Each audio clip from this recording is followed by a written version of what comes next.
Hey, all you cool cats and kittens. Tonight I have a real treat for both you and myself, mostly me. I'm playing the Sega Genesis version of Musha, Metallic Uniframe Super Hybrid Armor, also known as Musha Aleste in Japan. It's part of a long-running series of shoot-'em-up games developed by Compile. And in fact, they have a new Alesta game coming to arcade hardware sometime in 2021. Don't know if it'll make it stateside, but I hope they port it to the Nintendo Switch. And just to kind of give an idea of how much I love this game, uh, I was one of the original backers of the Classic Game Room feature review for Musha. Uh, 13 out of 50, as you can see. That's how much I go crazy for this game. Hey everyone, as my intro said, I'm playing Musha, Metallic Uniframe Super Hybrid Armor, also known as Musha Aleste.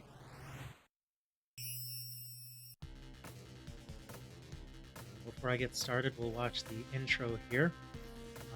I believe in Japan, besides this game being referred to as Musha Aleste, it's also subtitled as Space Fighter Eleanor.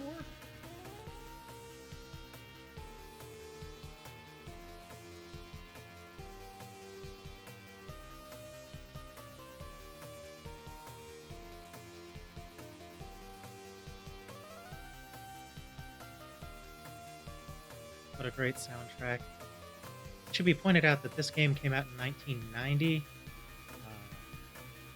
91, so it's over 30 years old.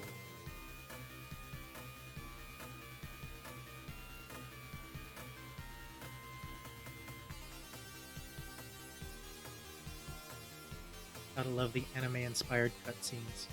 Just awesome.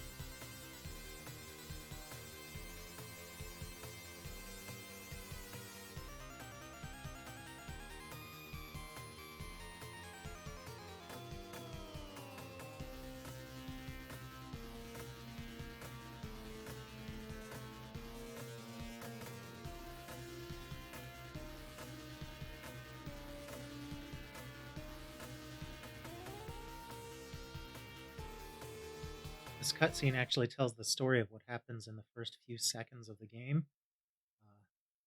Right here, in fact.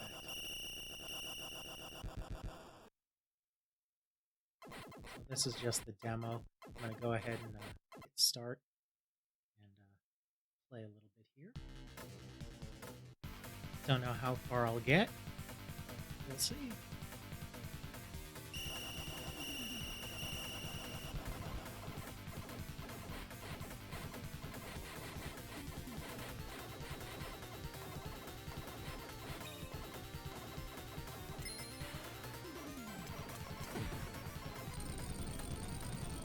The initial stage isn't too bad.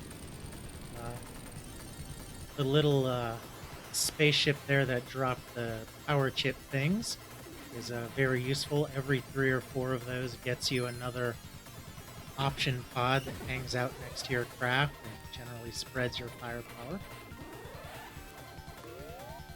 You can switch to different formations with the options. I do tend to prefer the 3-way shot. There's another shot that makes them fire straight forward. Another one where they'll fire in the opposite direction that you're heading, which is good if you're dodging enemies.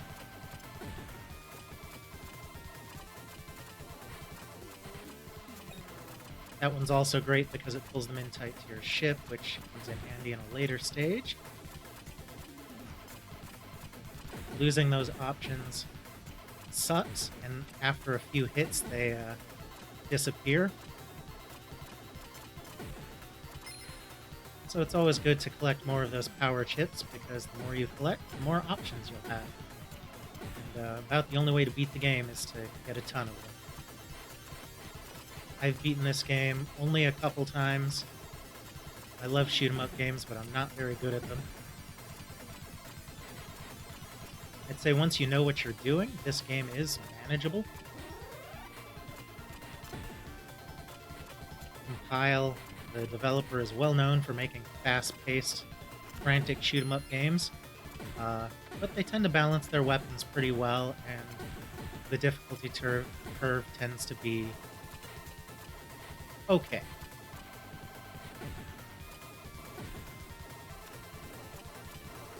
I love the samurai tech-inspired aesthetic. The sequel to this, Musha Aleste,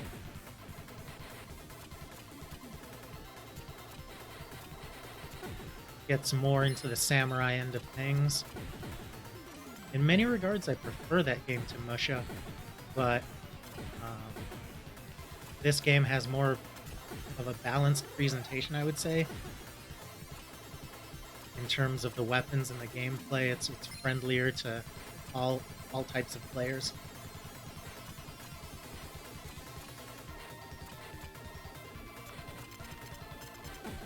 Controls are pretty simple. The C button controls your basic shot. The B button controls your sub weapon. I'm not sure why they gave you separate buttons for each weapon when really you keep them both held down simultaneously most of the game. There's no reason not to. There are 3 different sub weapons that you can collect. The green one is a laser that fires in front of you and really concentrates firepower. Not my favorite. The orange one is the one I currently have. It fires grenades in front of you. Or rockets, I guess. But when it's fully powered up, it drops that black bull shot that can suck in enemies and bullets. It's generally a good weapon for this initial stage. Unfortunately, I lost it, so woe is me.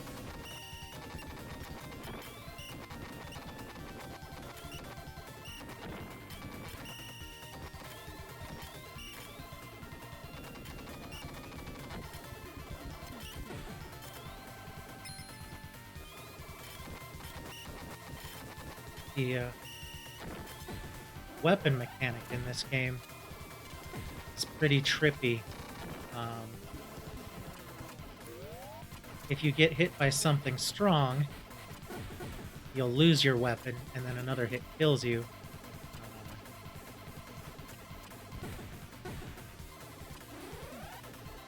If you get hit by something that's weaker, your weapon may power down a level instead.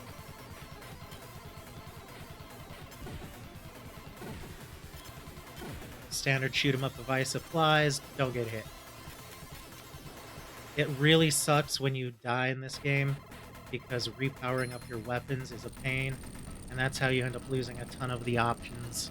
Right now I have 13 of them, and that is definitely not enough.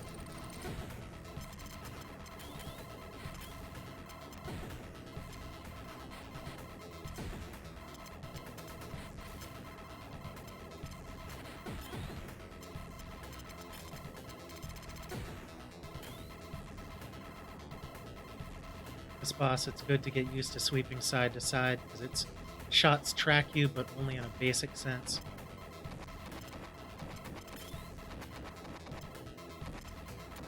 This weapon I have right now is the 3rd weapon, the blue one. It creates a shield around your craft and fires a few extra blue lasers in front of you. I generally find it to be a pretty good weapon if you're fully powered up, so level 3, level 4.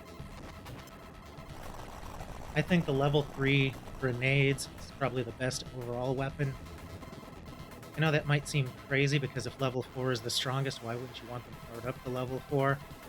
But that black bolt power-up that sucks in bullets and whatnot also draws ships towards you, and that's not always a good thing.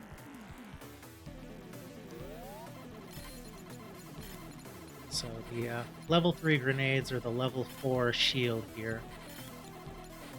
Probably the 2 best.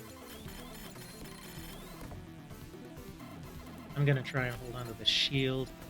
I usually find that works better for me on this stage, which, as you can see, they're trying desperately to get me to switch back to the grenades. Not doing a good job of collecting the power chips. There we go.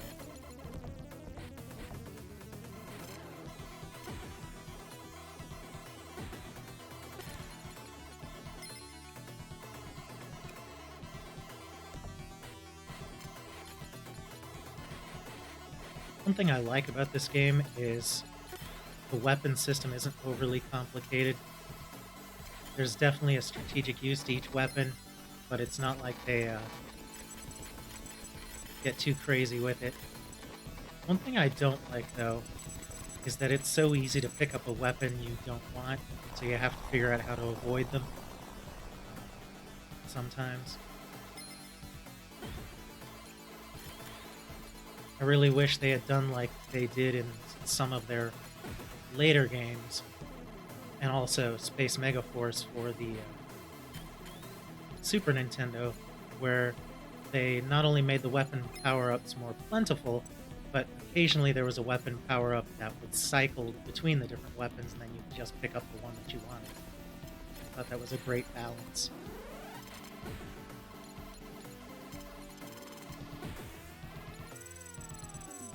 Technically, Space Megaforce on the Super Nintendo is part of this game series.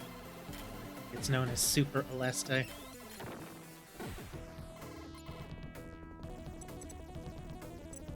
The series itself has probably a dozen entries in total, between the Game Gear, the Master System, the Genesis, the Super Nintendo.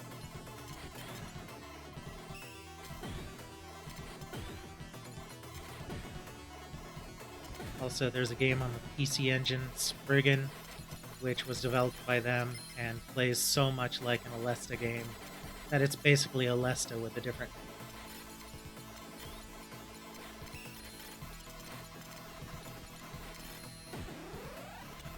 I'm on the fence as to whether I consider M.U.S.H.A the best Aleste game. I really like Space Megaforce. Gunhead, or Blazing Lasers as it's known, is also a really good Aleste game. I guess technically it was never released as an Aleste game, but I mean, let's face it, it's an Aleste game.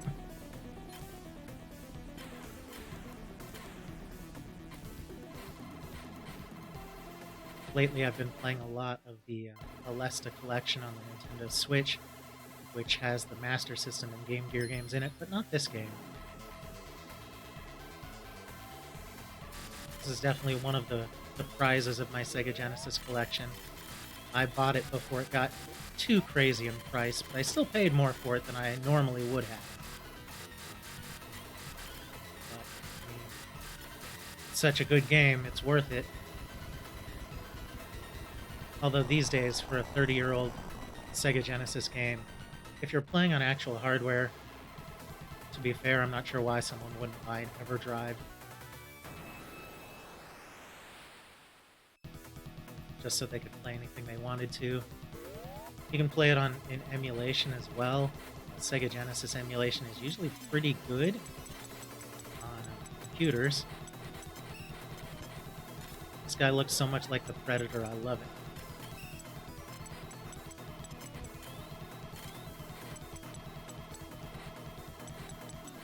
That's my weapon back.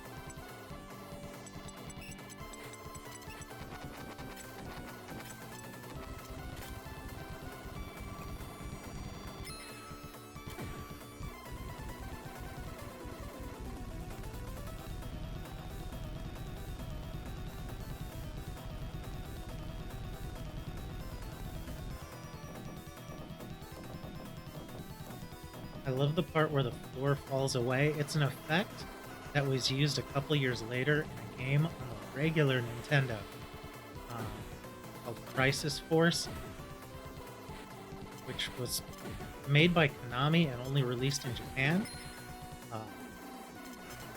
But if that wasn't worked on by former Compile staff or by Compile themselves, I'd be shocked, because it plays very much like an Aleste game. It also pushes the Nintendo, the NES, to its limits.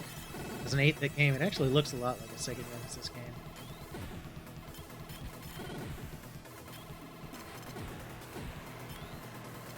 This weapon's really good when it gets hectic. I've moved the weapons into the back formation here to try and prevent slamming into the walls with them, because the options, if they take too much damage, like I said, they disappear.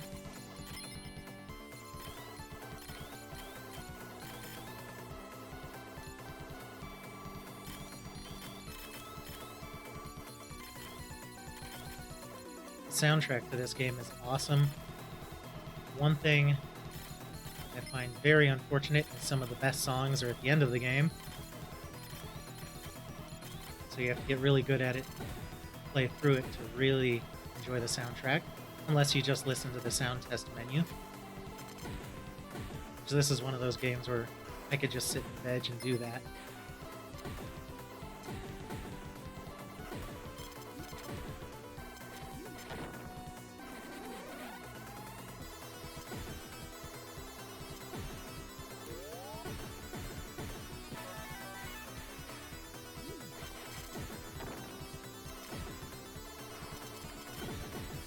One of the option formations is called free, which lets them home in on enemies.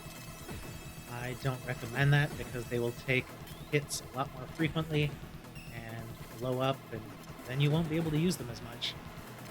Right now I have 21 of them in stock, which is a decent number.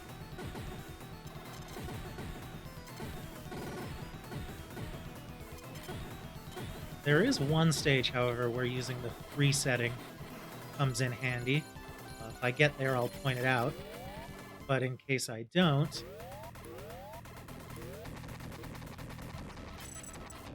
it's the stage where you're fighting against floating battleships, and they have a number of turrets on them. And the best way to destroy the turrets without getting yourself killed is to have the free setting going. Let your ships go in and do it. Yeah, you'll lose a few of them, but at least you won't lose your main one. You'll just lose the options.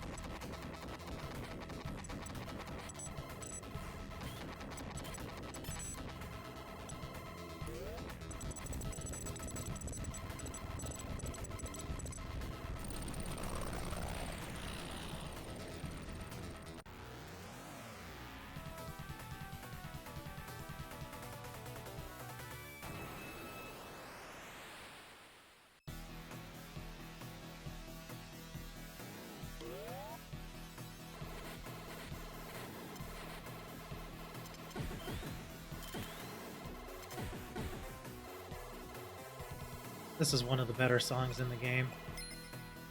Gives you an idea of just how rockin' the soundtrack is.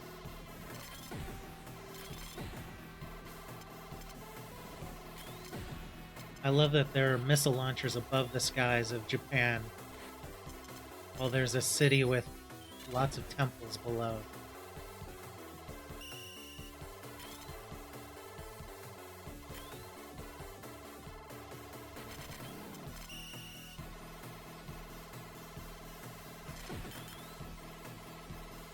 One of the tricks to leveling up the weapons in this game is that the best way to level up the weapons is to collect multiples of the same weapon. So if you keep switching, you're not going to level up the weapons as fast. However, level 4 is the highest level, and once you've reached that, you can just grab whatever you want to. Again, that's why you don't want to actually lose a ship, because if you do, you're back to level 0.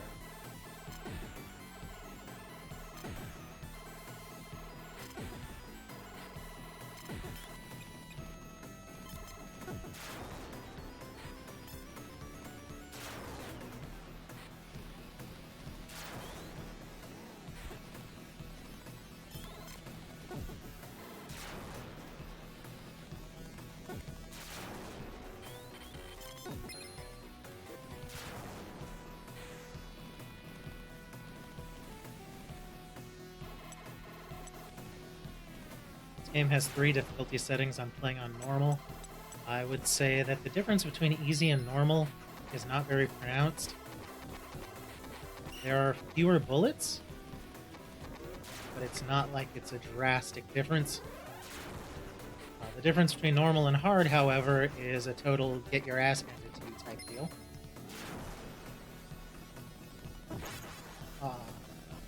And there I lost a ship.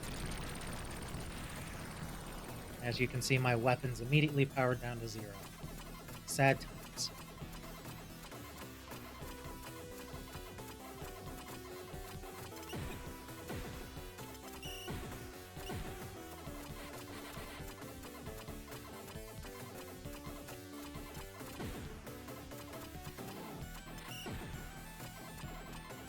stick with the grenade power-ups until I can level up my weapons further. Oh, this is not my day.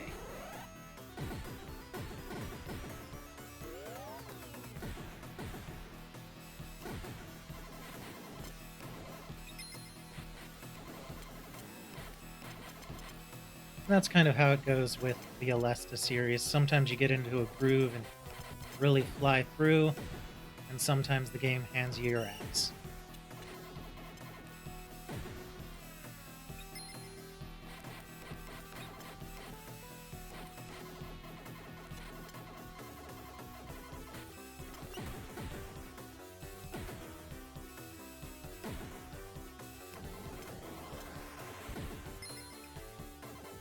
I always wished Compile would revisit the Aleste series and make small tweaks to some of the games. Like this one is almost perfect, but a slight tweak to the weapons would do a lot of good.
One thing I'll point out is that at the top of the screen there are 5 arrows up there.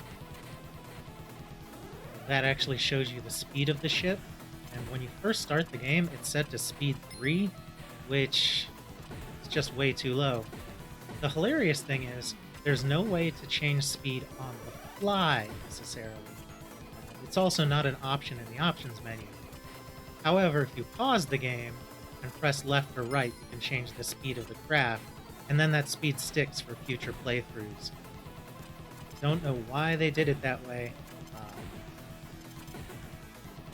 but if you play this game and you find that you're not doing so well, try changing the speed to about 5 and you'll do a lot better. I've seen some people play through at 6 or 7, and they are gods.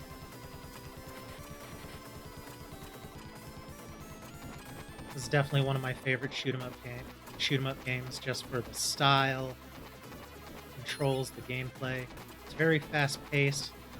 Controls are very responsive, and there's just a lot of fun stuff happening. It doesn't take too long to get decently good at it. Yeah, it takes a while to master it to the point where you can beat it.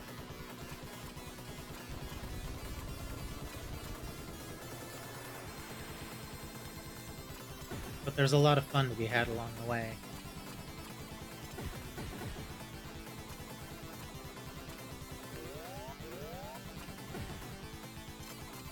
This is the stage where I talked about the turrets, and now I've set my my options to free mode.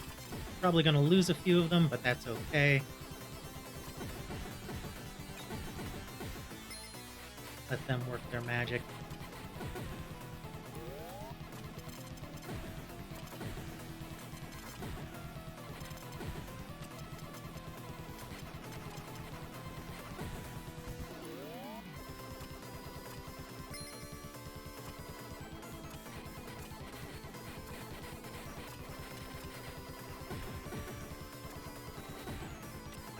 If you don't set them to free mode, those turrets can spit out quite a bit of firepower pretty rapidly. They are just no fun.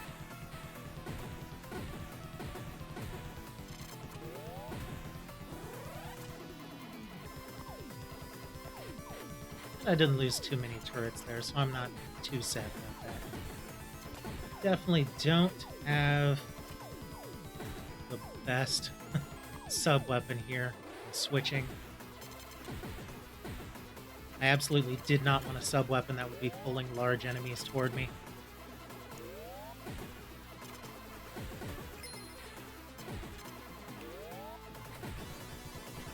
Ah, nuts.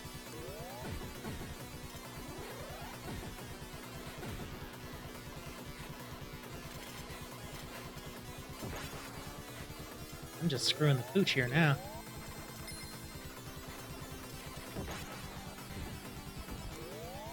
That's how it happens sometimes. That's okay. That's what makes shoot 'em up games great. If at first you don't succeed, play through them a million times.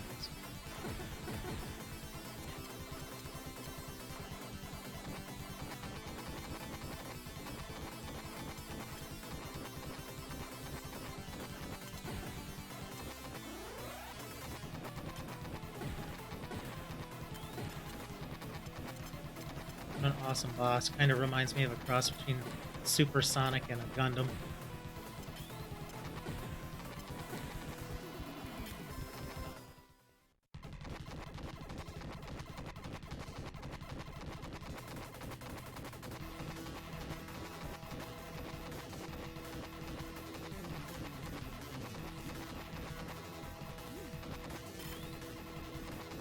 New copies of this game regularly sell for upwards of $400, $500 these days.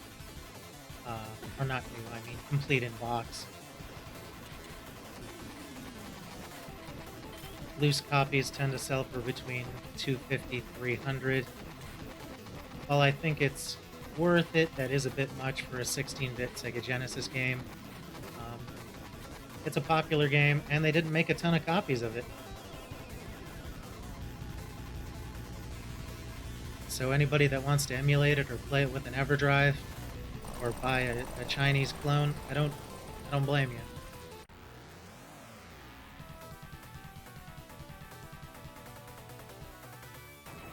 Robo Aleste for the Sega CD. It's much cheaper. Very similar. Not quite the same, but very similar. Also worth playing.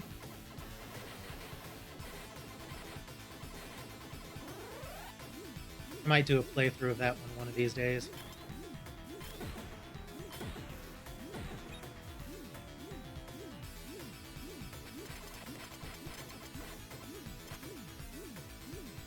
I gotta get around to fixing my Sega CD though.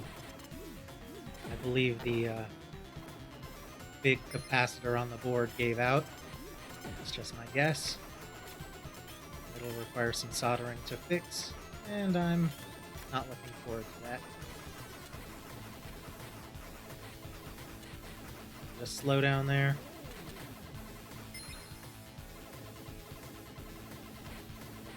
Pretty amazing though, that a game made in 1990 with this much action on screen only slows down in a couple of spots.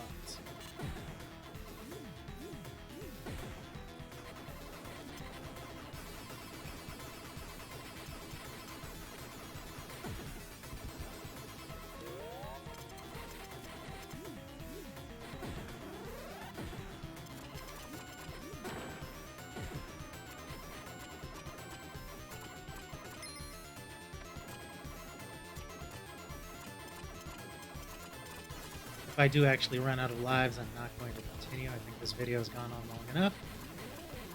And we've certainly seen plenty of the awesomeness that this game entails. Yes, that is a floating battleship with a face on it. Instantly, that makes every shoot 'em up game more awesome.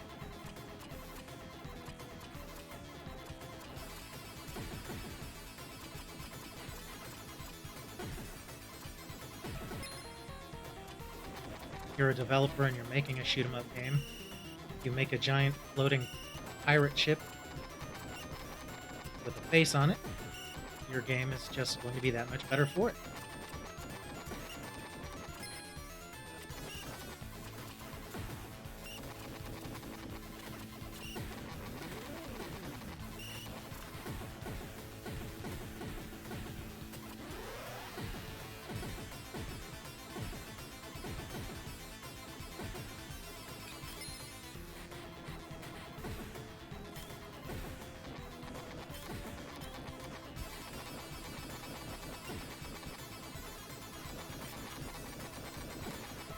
And I'd like to point out that this game is basically 30 years old at this point.